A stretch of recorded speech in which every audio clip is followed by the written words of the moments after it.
Hello dear students, मैं दीपक कुशवाहा अपने YouTube channel दी maths world में आप सभी का स्वागत करते हैं। बच्चों, आज हम आपके लिए समतल चैप्टर का पार्ट 3 लेकर के आए हुए हैं, जो कि आपके एग्जाम के व्यू से काफ़ी इम्पोर्टेंट पार्ट होने वाला है। ये भी आपसे पहले वाले 2 पार्ट में हमने आपको समतल से रिलेटेड कई सारे महत्वपूर्ण बिंदुओं के बारे में बताया हुआ था, जिनमें से general form of the plane, normal of the plane, normal form of the plane और भी कई सारे महत्वपूर्ण हेडिंग्स के बारे में हमने चर्चा की हुई थी। पिछले वीडियो पार्ट 2 में हमने नॉर्मल फॉर्म के ऊपर आधारित क्वेश्चन कराया हुआ था आपको, LX plus MY plus NZ बराबर P के ऊपर। और बच्चों, हमने एक महत्वपूर्ण हेडिंग का भी डेरिवेशन आपको करा दिया हुआ था, जिसमें था समतल का अंतःखंड रूपी समीकरण। समतल का जो अंतःखंड यानी कि इंटरसेप्ट फॉर्म होती है प्लेन की, वो क्या होती है बच्चों? वो होती है x/a plus y/b plus z/c बराबर में 1, जहाँ पर जो A, B और C हैं ये x, y और z अक्षों पर कटे हुए अंतःखंड हैं, जिनके बारे में हमने आपको विस्तार से पार्ट 2 में बताया हुआ है। अगर आपने अभी तक पार्ट 2 का वीडियो नहीं देखा हुआ है तो उसका लिंक डिस्क्रिप्शन में है, आप उसको भी प्लेलिस्ट से जरूर देखें, तभी ही आपको ये पार्ट 3 जो है बिल्कुल पूरी तरह से समझ में आएगा। बच्चों, आज हम आपको समतल के अंतःखंड रूपी समीकरण के ऊपर 2-3 प्रश्न कराने वाले हैं, जो कि आपके एग्जाम के व्यू से काफी इम्पोर्टेंट क्वेश्चंस रहेंगे। बच्चों, क्वेश्चन में कह रहे हैं कि एक समतल है जो कि अक्षों को A, B और C बिंदुओं पर मिलता है, जिनकी मूल बिंदु से जो दूरियां हैं वो 4, 6, 2 हैं। हमें क्या करना है? पहला क्वेश्चन दिया गया है कि हमें समतल का समीकरण बताना है, उसके बाद हमें त्रिभुज का केंद्रक बताना है और उसके बाद उस त्रिभुज का क्षेत्रफल भी बताना है। कैसे करेंगे? सभी बच्चे बिल्कुल ध्यान से समझेंगे और वीडियो के लास्ट तक बने रहेंगे। तो बच्चों, जैसे क्वेश्चन में हमसे कहा जा रहा है कि जो समतल है वो अक्षों को ABC बिंदुओं पर मिलता है। अक्ष मतलब 3 अक्ष, वही X, Y और Z। ये मान लो बच्चों X एक्सिस है, ये Y एक्सिस है और ये Z एक्सिस है। ये जो एक्सिस होती हैं आपस में परपेंडिकुलर होती हैं।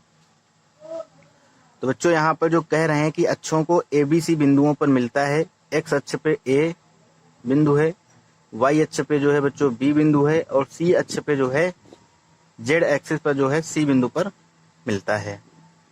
जिनकी मूल बिंदु से जो दूरियां हैं, यानी कि इस मूल बिंदु से जो दूरियां हैं X, Y और Z एक्सिस पर ABC की, वो 4 हैं, 6 है और 2 है।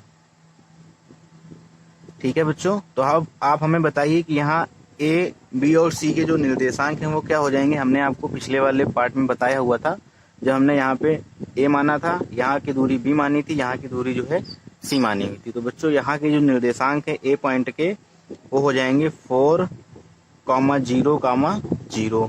इसी तरीके से B पॉइंट के जो निर्देशांक हैं वो 0, 6, 0। इसी तरीके से बच्चों C पॉइंट के जो निर्देशांक हैं वो 0, 0, 3। और बच्चों, ये जो ABC पॉइंट है, इस ABC पॉइंट को हमने मिलाया हुआ था, तब एक त्रिभुज का निर्माण हुआ था।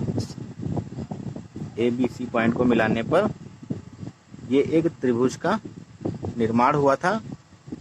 पहले पार्ट में हमें समतल का समीकरण बताना है और दूसरे पार्ट में इसी त्रिभुज का केंद्रक हमें बताना है, और तीसरा जो पॉइंट कह रहे हैं उसमें हमें इस त्रिभुज का क्षेत्रफल भी बताना है।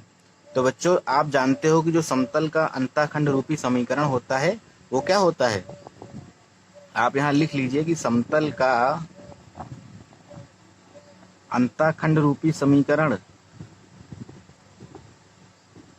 क्या होता है बच्चों? जो ऊपर लिखा हुआ है यही होता है, x/a plus y/b plus z/c बराबर में 1। तो ये जो ABC होते थे यही अक्षों पर कटे हुए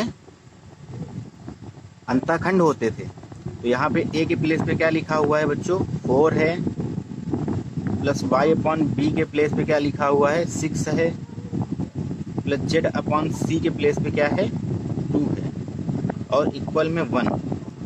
बच्चों, हमें जो आंसर देना रहता है वो हमेशा हमें आंसर जो है जनरल फॉर्म में ही देना रहता है, कोई भी किसी भी रूप में इक्वेशन हमें दी गई हो। अभी ये अंतःखंड रूपी समीकरण दिया गया है, इसको अब हम सॉल्व करेंगे। नीचे देखने से पता चल रहा है कि 12 LCM को मिल रहा है तो यहाँ हो जाएगा बच्चों 3x, यहाँ 2y और प्लस यहाँ पर 6z इक्वल में 1।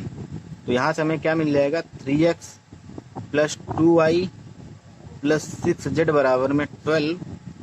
आप चाहो तो कुछ नहीं चाह सकते आप, इसके आगे कुछ भी कॉमन नहीं मिल रहा है। तो बस बच्चों यही हमारे समतल की इक्वेशन है जो हमसे क्वेश्चन में पूछी गई थी। ये पार्ट 1 का आंसर आ गया है। सभी बच्चे यहाँ तक नोट कर लें, फिर इसके आगे हम आपको कराते हैं कि त्रिभुज का केंद्रक क्या होगा और त्रिभुज का क्षेत्रफल क्या निकलेगा। 5 नंबर में क्वेश्चन इस तरीके से आपसे पूछे जा सकते हैं। तो जल्दी से नोट कीजिए, वीडियो को रोक के हम आगे इसका जो क्वेश्चन नंबर 2 है इसी में पॉइंट 2 पर आते हैं। तो बच्चों त्रिभुज के केंद्रक का हमने आपको फार्मूला बताया हुआ था जब हमने आपको अंतरिक्ष में बिंदु पढ़ाया था। त्रिभुज का केंद्रक क्या होता है, त्रिभुज का केंद्रक जब हमें पॉइंट्स दिए हों x1 y1 z1 x2 y2 z2 x3 y3 z3, तब फार्मूला होता है x1 plus y1 plus z1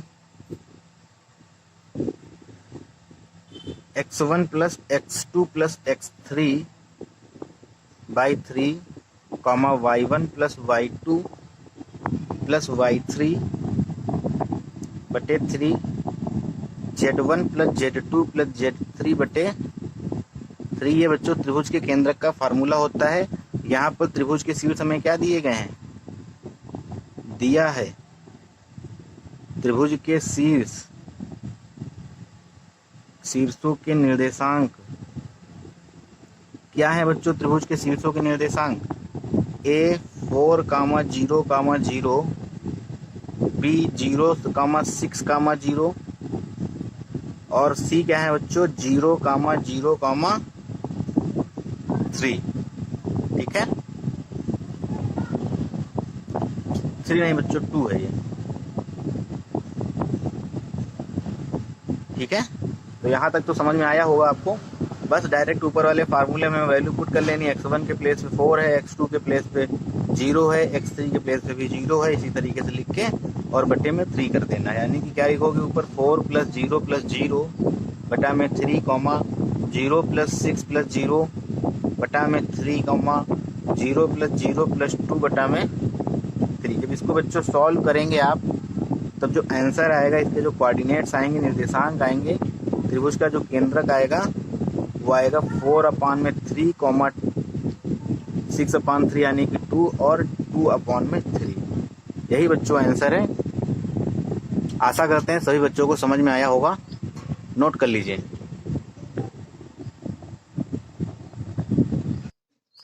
आइए बच्चों इसके बाद हम पार्ट 3 देखते हैं। इसमें जो 3rd नंबर क्वेश्चन है, कह रहे हैं कि इसका क्षेत्रफल भी ज्ञात कीजिए। ये जो त्रिभुज है ABC, इसका हमें क्षेत्रफल भी ज्ञात करना रहेगा। बच्चों ये आपस में जो रेखाएं हैं ये परपेंडिकुलर हैं, इस बात को आप ध्यान रखेंगे।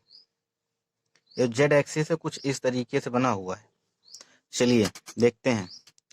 तो त्रिभुज ABC का क्षेत्रफल हमें फाइंड करना है।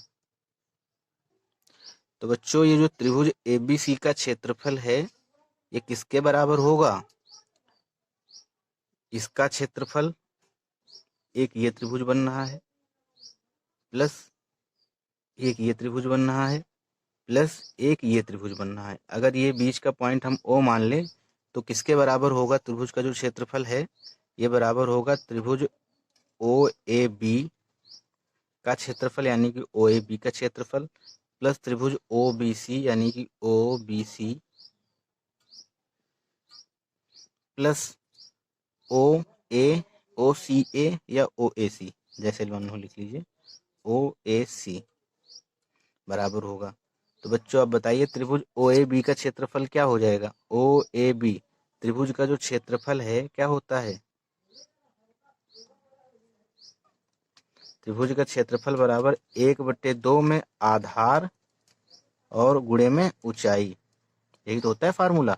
त्रिभुज का क्षेत्रफल 1/2 गुणा में आधार गुणा में ऊंचाई।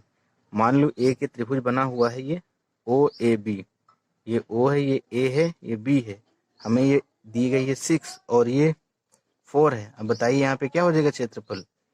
यहाँ पे ऊंचाई क्या है, आधार क्या है, आधार OA है, 4 और ऊंचाई क्या है बच्चों OB यानी कि 6। इसी तरीके से त्रिभुज OBC जब आप लेंगे तो उसमें OC आधार हो जाएगा और ये तो ऊंचाई रहेगी ही।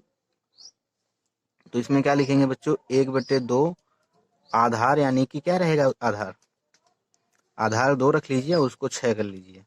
ठीक है, इस तरीके से इसमें क्या होगा बच्चों 1/2 4 × 2। ठीक है, यहाँ तक बच्चों आपको समझ में आया होगा। आपस में इसको मल्टीप्लाई कर लीजिए, 2 हो जाएगा, ये 2 से कैंसिल, ये कैंसिल, 4 6 और 12 + 6 + 4 यानी कि 22 वर्ग इकाई। आशा करते हैं बच्चों यहाँ तक आपको समझ में आया होगा। त्रिभुज का जो क्षेत्रफल का फार्मूला होता है इसको आप नोट कर लीजिए, वैल्यू रखेंगे तो इसी तरीके से निकल के आएगा। अगर समझ में नहीं आए तो दोबारा लगाने की कोशिश कीजिएगा, नोट कर लीजिए बच्चों। इसी पैटर्न पर आधारित एक क्वेश्चन हम आपको होमवर्क के लिए दे रहे हैं, जिसे सभी बच्चों को करना रहेगा। सभी बच्चे बिल्कुल ध्यान से देखें क्वेश्चन को। कह रहे हैं कि उस समतल का समीकरण ज्ञात कीजिए जो अक्षों 4, 6, -3 इकाई के अंतःखंड पर काटता है। इसे इकाई पर काटता है, समीकरण भी ज्ञात करनी है और इस त्रिभुज का क्षेत्रफल भी ज्ञात करना है तथा त्रिभुज का केंद्रक भी ज्ञात करना है। बिल्कुल पुराने पैटर्न पे क्वेश्चन है जो अभी हमने पहले आपको कराया हुआ है। ये क्वेश्चन आपको स्वयं से करना है और आंसर जो है बच्चों आपको इस मेल आईडी पर सेंड करना रहेगा। जो हमारे कॉलेज के स्टूडेंट हैं हमें व्हाट्सएप ग्रुप में या व्हाट्सएप पे मैसेज करेंगे, और जो बाहर के बच्चे हैं जो हमारे कॉलेज के स्टूडेंट्स नहीं हैं वो मेल आईडी पर हमें मेल करेंगे। मेल है dkguru212@gmail.com। चलिए बच्चों आगे शुरुआत करते हैं एक नेक्स्ट क्वेश्चन की। उस पैटर्न पर भी क्वेश्चन हमसे पूछ लिए जाते हैं। आइए देखते हैं नेक्स्ट क्वेश्चन। नेक्स्ट क्वेश्चन है बच्चों इसी पैटर्न पर है, बस इसमें हमें केंद्रक के निर्देशांक दिए गए हैं और हमें समतल का समीकरण बताना है। कह रहे हैं कि एक समतल अक्षों को बिंदु A, B, C पर मिलता है। यदि त्रिभुज ABC का केंद्रक 6, 2, -3 है तो समतल का समीकरण ज्ञात कीजिए। बेहद आसान प्रश्न है बच्चों, वीडियो रोक के आप स्वयं से करने की कोशिश कीजिए और उसके बाद हमारा सॉल्यूशन देखिए। सभी लोग कोशिश करें बच्चों, वीडियो रोक के स्वयं से लगाने की कोशिश कीजिए। इसमें हमें केंद्रक के निर्देशांक दिए गए हैं, हमें समतल का समीकरण बताना है और ABC जो है वो अंतःखंड है ABC किसी समतल के। ठीक है बच्चों, अपने आप से सेल्फ कोशिश करो सभी लोग। चलिए आइए शुरू करते हैं। तो बच्चों हमने मान लिया कि जो समतल का समीकरण है, जैसे ही हमें पता चले कि अंतःखंड काट रहा है या अंतःखंड काटते हैं 3 एक्सिस पे ABC पॉइंट कोई कट कर रहे हैं, तो आप समझ जाइए कि वो अंतःखंड रूपी समीकरण बनेगा। लिख लीजिए, माना अंतःखंड रूपी समीकरण क्या होता है बच्चों, x/a + y/b बराबर में z/c बराबर में 1। कुछ इस तरीके से कंडीशन बनेगी। ये x एक्सिस है, ये y एक्सिस है और बच्चों ये z एक्सिस है। कोई पॉइंट है A यहाँ पे है, B यहाँ पर है, C यहाँ पर है। इसको हमने ऐसे मिला दिया। मिलाने पर जो त्रिभुज बन रहा है, मिलाने पर जो बच्चों त्रिभुज बन रहा है, इस त्रिभुज के हमको केंद्रक दिए गए हैं। मान लो कहीं यहाँ कोई केंद्रक है, ये इसके हमें पॉइंट दिए गए हैं G के। क्या दिए गए हैं 6, 3, -3। तो बच्चों आपको पता है जब यहाँ दूरी नहीं दी गई तो इस दूरी को हम A मान लेते हैं, इस दूरी को जो है B मान लेते हैं, इस दूरी को C मान लेते हैं और ये मूल बिंदु रहता है O। इसके कोऑर्डिनेट 0, 0, 0 रहते हैं। तो बच्चों यहाँ के जो A के पॉइंट्स आ जाएंगे वो क्या आ जाएंगे, A, 0, 0, 0, B, 0 और यहाँ पे क्या आ जाएंगे 0, 0, C। अब हमें केंद्रक के निर्देशांक पता है तो बच्चों आप लिखिए जो समतल है समतल उपरोक्त समीकरण लिख लीजिए। समतल एक निर्देशांक अक्षों को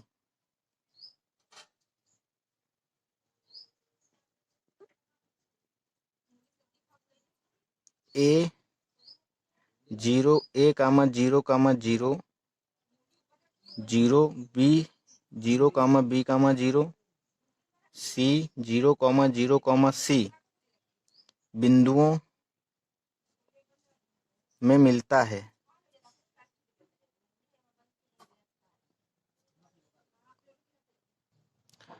तो बच्चों, त्रिभुज के केंद्रक के निर्देशांक का फार्मूला क्या होता है? त्रिभुज के केंद्रक के निर्देशांक का फार्मूला क्या होता है? यही तो होता है x1 x2 प्लस x3/3। तो वही लिख लीजिए आप। यहाँ पे क्या लिखेंगे? a plus 0 comma 0 plus b plus 0/3 0 plus 0 plus c/3। और ये किसके बराबर है बच्चों? ये बराबर है 6 कॉमा 3 कॉमा -3 के बराबर। ठीक है, तो यहाँ से बच्चों तुलना करेंगे आप, तो a/3 किसके बराबर हो जाएगा? 6 के। b/3 किसके बराबर हो जाएगा? 3 के। c/3 किसके बराबर हो जाएगा? -3 के। कैसे?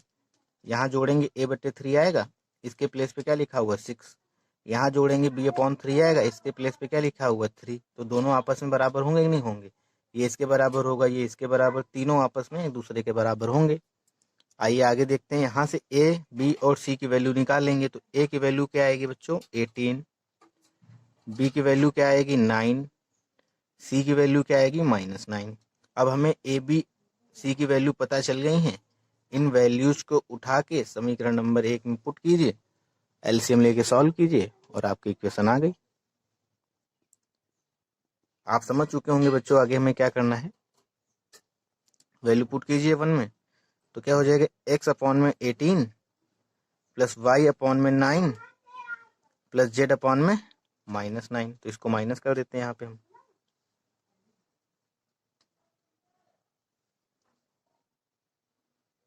इक्वल में 1। नीचे बच्चों 18 यहाँ पर एलसीएम मिल रहा है हमको,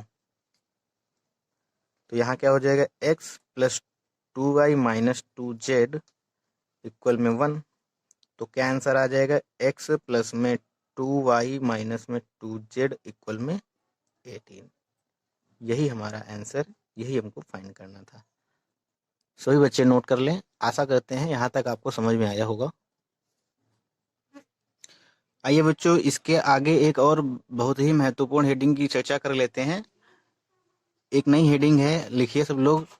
किसी दिए हुए समतल के समांतर समतल का समीकरण ज्ञात करना। कोई आपको एक पहले से समतल का समीकरण दिया रहेगा, आपसे कहा जाएगा कि इस समतल का जो समीकरण है, इसके समांतर समतल का समीकरण क्या होगा। तो बस बहुत ही सिंपल सा फार्मूला है, नोट कर लीजिए।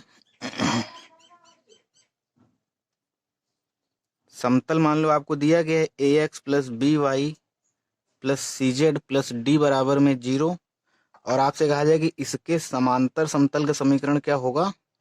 लिख लीजिए, समतल के समांतर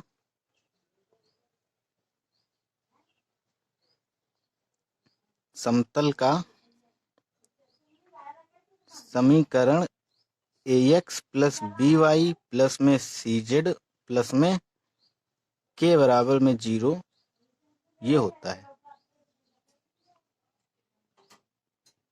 समझ में नहीं आया ना? चलिए अभी ये क्वेश्चन कराते हैं, फिर आपको समझ में आएगा। बस d और k आपस में चेंज हो जाते हैं। कैसे करेंगे? एक क्वेश्चन के माध्यम से इस हेडिंग को समझने की कोशिश करते हैं। सभी बच्चे बिल्कुल ध्यान से समझेंगे। मान लो बच्चों, ये इस तरीके से आपको एक क्वेश्चन दिया गया है, इस हेडिंग के ऊपर बेस्ड। कह रहे हैं कि उस समतल का समीकरण ज्ञात कीजिए जो बिंदु 2,1,1 से होकर के जाता है तथा समतल 3x plus 6y minus 4z minus 18 बराबर 0 के समांतर है। ठीक है, एक बार फिर से क्वेश्चन पढ़िए। उस समतल का समीकरण ज्ञात करिए जो बिंदु 2,1,1 से होकर के जाता है तथा समतल 3x plus 6y minus 4z minus 18 बराबर 0 के समांतर है। हमने आपको क्या बताया, कोई दिया हुआ एक समतल है, उसके समांतर समतल का समीकरण अगर हमें निकालना हो तो बस d को हम k से इंटरचेंज करके इक्वेशन मान लेते हैं। लिख लीजिए, दिए हुए समतल का समीकरण क्या है बच्चों? दिए हुए समतल का समीकरण 3x प्लस में 6y माइनस में 4z माइनस में 18 इक्वल में 0। ठीक है, इस समतल के समांतर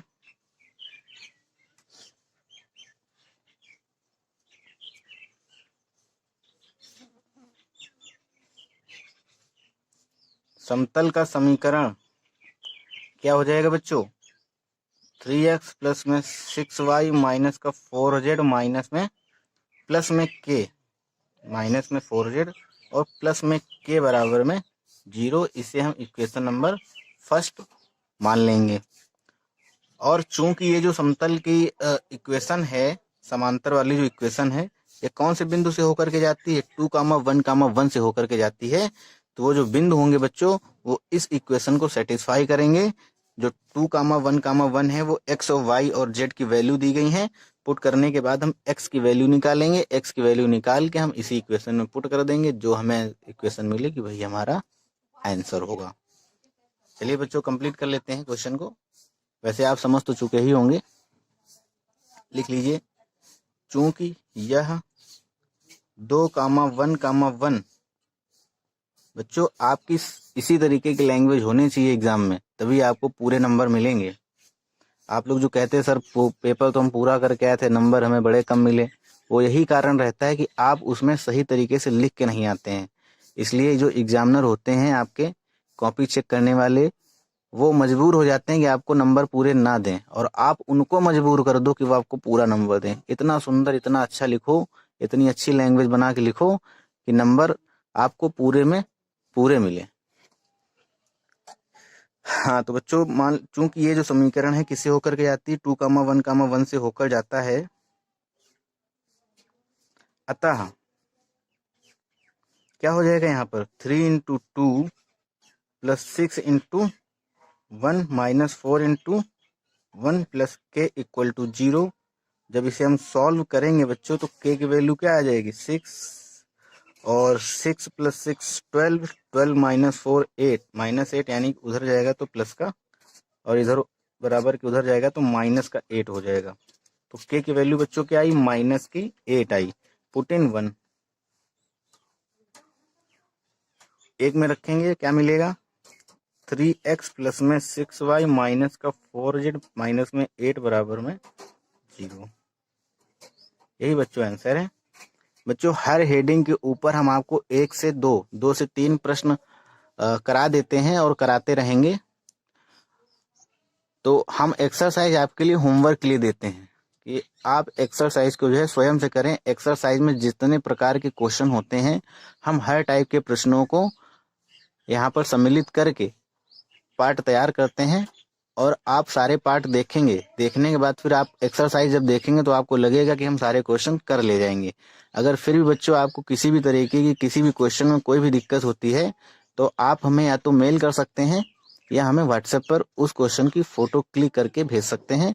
हम आपको उसका सॉल्यूशन देंगे, और अगर टाइम बचता है तो हम हर एक्सरसाइज का आपको सॉल्यूशन भी वीडियो के माध्यम से प्रोवाइड करेंगे। लेकिन आप स्वयं से लगाने की कोशिश कीजिए। जब तक आप स्वयं नहीं लगाएंगे, स्वयं कॉपी पेन लेके नहीं बैठेंगे, तब तक आपको मैथ समझ में नहीं आएगी। मैथ एक ऐसा विषय होता है जो प्रैक्टिस से आता है, लगाने से आता है, कॉपी पेन लेके करने से आता है। देखने से मैथ कभी समझ में नहीं आती है। समझ में तो आ जाती है, लेकिन फिर वो आपके दिमाग से उतनी जल्दी निकल भी जाती है। बच्चों, अगर आपने इस वीडियो को अभी तक लाइक नहीं किया है तो वीडियो को लाइक करें, और अगर आप चैनल पर नए हैं तो चैनल को सब्सक्राइब कर लें, साथ में बेल आइकन को भी प्रेस कर लें। जब भी हम कोई नया वीडियो अपलोड करेंगे तो उसका नोटिफिकेशन आपको सबसे पहले मिलेगा। ठीक है बच्चों, तो आगे कुछ और भी हम महत्वपूर्ण प्रश्नों को या महत्वपूर्ण हेडिंग्स को करते हैं। बने रहेंगे वीडियो के लास्ट तक। और हाँ बच्चों, एग्ज़ाम को लेकर, आपके सेमेस्टर के एग्ज़ाम को लेकर एक बहुत बड़ी सूचना आज आई हुई है पेपर में। दिनांक आज है 17 अप्रैल 2020 और आज की न्यूज़पेपर दैनिक जागरण में एक न्यूज़ कट आई हुई है जिसमें लिखा हुआ है कि जो आपके सेमेस्टर वाले एग्ज़ाम है प्राविधिक शिक्षा परिषद के, वो या तो इस मई के लास्ट वीक में या फिर जून के फर्स्ट वीक में होने की पूरी संभावना है, अगर ये स्थिति जो है लॉकडाउन वाली और कोरोना वायरस वाली नॉर्मल रहती है तो बच्चों आप ऐसा मान के पढ़ाई कीजिए कि आपका जो एग्ज़ाम है वो 1 हफ्ते के बाद में है या 4 दिन के बाद में है। और बिल्कुल आप इस चीज़ को भूल जाइए कि एग्ज़ाम आपके नहीं होंगे।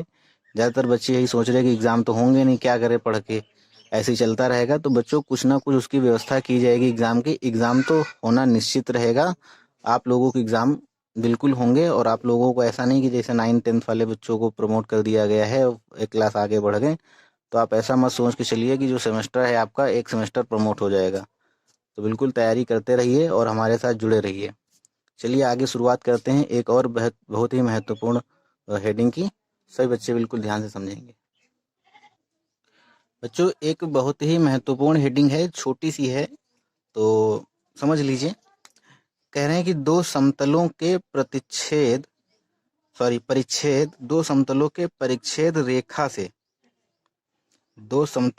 परिच्छेद रेखा से जाने वाले समतल का समीकरण ज्ञात करना है।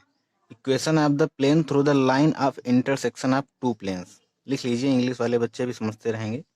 Equation of the plane through the line of intersection of two planes.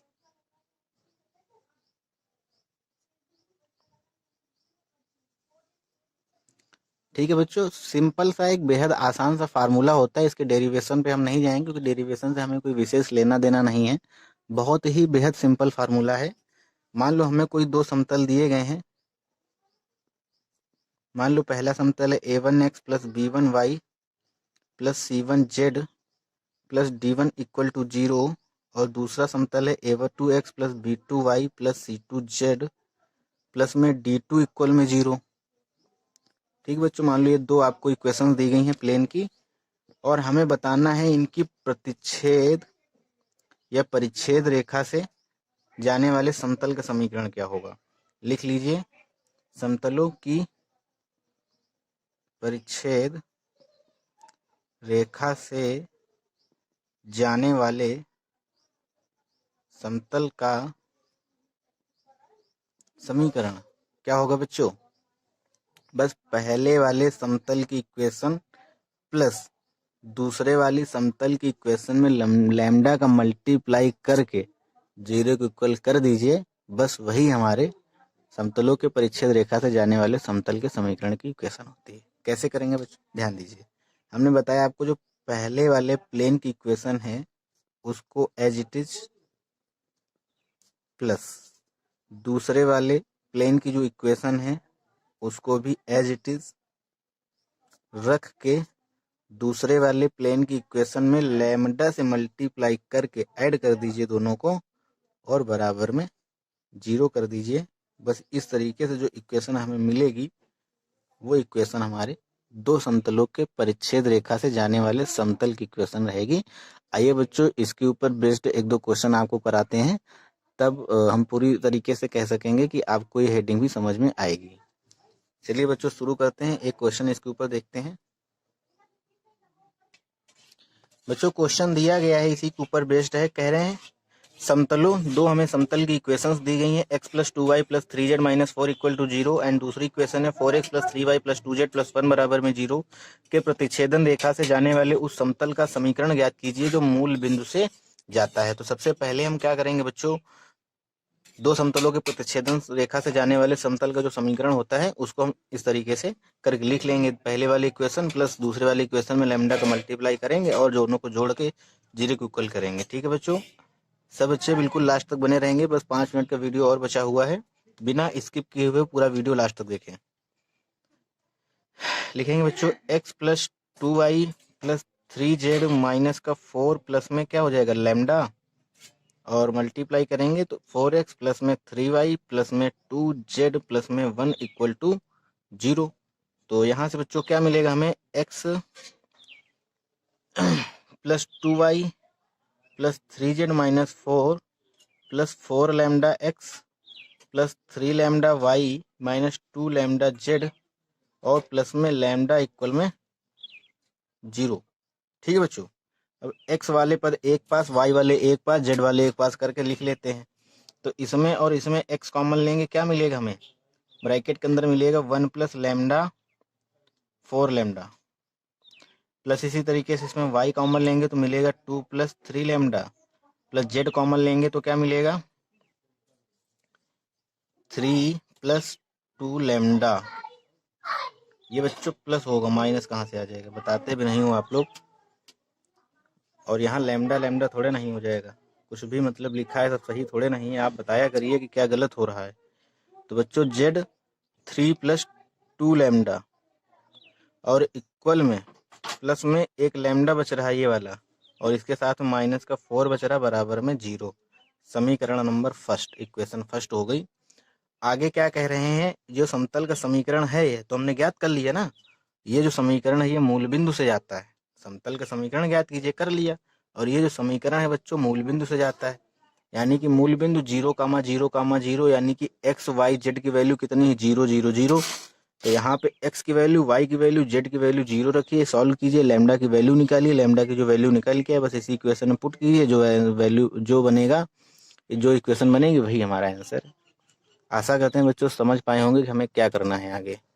तो सभी बच्चे शुरू हो जाइए और कर डालिए, फिर वीडियो को रोक के मैच कीजिए आंसर, आपका मैच हो रहा कि नहीं हो रहा। हाँ तो देखते हैं बच्चों क्या होगा, ये लिख लीजिए, सिंस मूल बिंदु से होकर के जाता है यह वाला समीकरण, मूल बिंदु क्या होते हैं, मूल बिंदु 0,0,0 से होकर जाता है। तो वैल्यू रखिए बच्चों, यहाँ पे 0 ये हो गया, ये 0 ये 0, क्या बचेगा लैम्डा माइनस 4 बराबर में 0। तो क्या वैल्यू आएगी यहाँ से, यहाँ लिखे ले रहे हैं, स्पेस कम है तो लैम्डा बराबर आ जाएगा 4।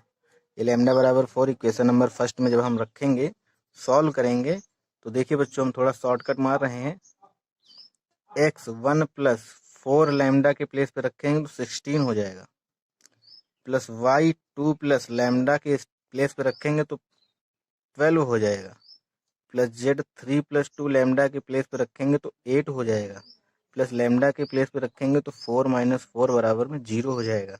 क्या आंसर मिलेगा बच्चों, 17x plus 14y plus 8 3 11z और ये 0 हो जाएगा तो बराबर में 0। यही हमारा आंसर है। और आपको जब भी प्रतिच्छेद रेखा से जाने वाले समतल का समीकरण ज्ञात करने के लिए कहेंगे, आपको कोई ना कोई यहाँ पे पॉइंट्स जरूर दिए रहेंगे, 1 1 1 2 2 2 2 3 4 5 6 7 8 9, मतलब कुछ भी जरूर पॉइंट्स जरूर दिए रहेंगे, और उस पॉइंट को हमें इस इक्वेशन में सेटिस्फाई कराना रहेगा, लैम्डा की वैल्यू निकालना रहेगा और फिर उसी इक्वेशन में पुट करना रहेगा। आशा करते हैं बच्चों यहाँ तक आपको समझ में आया होगा। वीडियो अगर पसंद आया है तो आप लाइक कीजिए, और अपने सुझाव अगर अच्छा लगा है तो, और अच्छा नहीं लगा है तो कमेंट में ज़रूर लिख के बताया करिए, ताकि बच्चों अगर कुछ भी ऐसा वैसा होता है तो हम ज़रूर इम्प्रूव करेंगे कि भाई कहाँ से क्या और हमें इम्प्रूव करना चाहिए, ताकि हमारे सभी बच्चों को सारा कुछ समझ में आए। हम कोशिश कर रहे हैं बच्चों आपको बिल्कुल डीप से पढ़ाने की, क्वेश्चन चाहे कहीं से बने, हम आपके कॉन्सेप्ट सारे क्लियर करना चाहते हैं, चाहे कहीं से भी क्वेश्चन आ जाए, चाहे जितना बड़ा घुमा के दे दे, आप क्वेश्चन पकड़ ले तुरंत। सारी एक्सरसाइज कराने में बिल्कुल वो नहीं होती तारीफ कि हम एक एक क्वेश्चन कराएं, तारीफ तो तब है कि हम आपके सारे कॉन्सेप्ट क्लियर कर दे, और आपको क्वेश्चन चाहे कहीं से भी दिया जाए आप तुरंत कर ले जाएं। तो कॉन्सेप्ट को समझना बेहद ज़रूरी रहता है बच्चों, और हम आपको बिल्कुल ऐसा एहसास कराना चाहते हैं कि आप हमारे साथ बिल्कुल क्लास में पढ़ रहे हैं।